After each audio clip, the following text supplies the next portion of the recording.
Welcome back to Fae Week here on Green and Gold Gaming. Monster Week is an annual community event created and organized by Ginny D and Pointy Hat to bring together TTRPG creators on YouTube, and this year's theme is Fae. As a postscript to our Fae Week finale, we thought we'd do a companion video to the Changeling's Choice to clear up the difference between Changelings of Folklore and the doppelganger-like Changelings of the Eberron setting that became the default in D&D. In the Pathfinder role-playing game, changelings are closer to what they are in folklore, the children of Fae or hags swapped in the cradle with a mortal child to be raised by the mortal family. In the case of the Sidhe, the mortal child is raised among the Fae. In the case of hags, well, the fate of the substituted infant does not bear thinking about. Mechanically, Pathfinder concerns itself with the latter. Changelings are the offspring of a hag and a mortal. Hags are very good at beguiling mortals and hiding their nature when they wish to be, and at birth resemble their father's species, usually human or elf. The only telltale is distinct heterochromia. Most, but not all changelings have mismatched eye colors, both colors common among their father's race.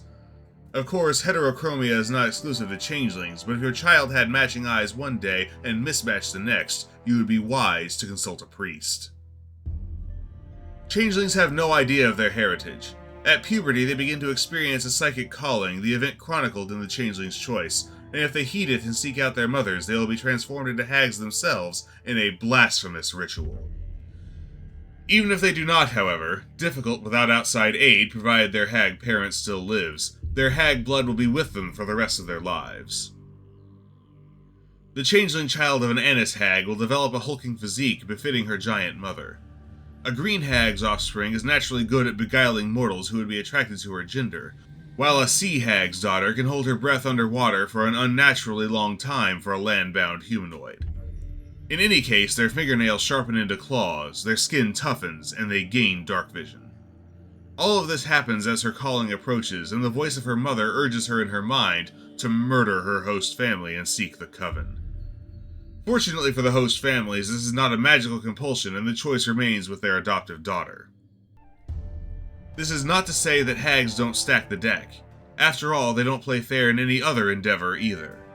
The changeling girl's adoptive mother will frequently die under mysterious or violent circumstances shortly before the calling, and the hag will choose for the father someone likely to neglect or mistreat the girl, breeding resentment against the host. Of course, this doesn't always mean rough peasant folk, though it did for poor Bess in Liashami's story. A bad home life can be had in upper-class circles too, and the scandal the transformation of a young heiress would cause is too much to resist for some hags.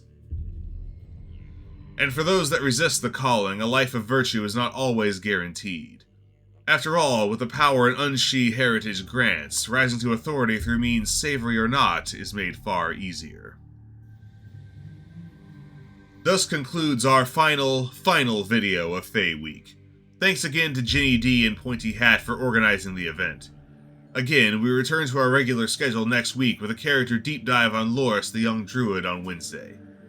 If you like our content, please like, share, and subscribe, and we'll see you next week to continue the Crusade for Myth Drannor.